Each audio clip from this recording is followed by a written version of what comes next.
Tila tuluyang nakapag-move on na si Kim Chiu nang maghiwalay sila ni Sian Lim.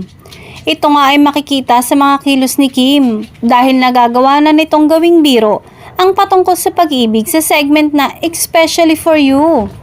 Bagamat diretsahan sinasabi kung paano nalaman ni Kim na nakaget over na siya kay Sian. Ayon kay Kim, self-worth, self-respect, at yung mga taong nakapaligid sa kanya malaking bagay. Masayang sabi ni Kim.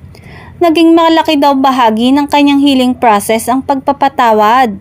Say nga ni Kim, may one important lesson din ako na natutunan sa mga nangyari. Na yun na hindi ka magiging fully happy kung hindi ka marunong magpatawad. Kasi hindi naman yung tao yung kalaban mo doon, kundi ang sarili mo.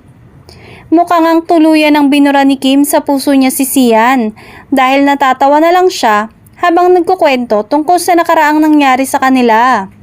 Ramdam naman daw na pareho nang nakamove on ng dalawa sa kanilang failed relationship.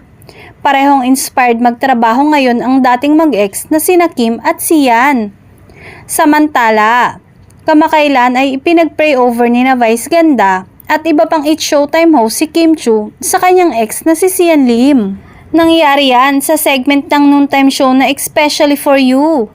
Dapat Vice, pag nag-pray, specific ka na because sabi 'di ba, if you ask the Lord, He will give it to you. So you have to be specific. Lord God, tumatawa lang po kami pero serious po kami. May you give Kim what her heart desires. May you heal her, Lord, and make her happy. Very happy again. Pagdadasal ni Vice.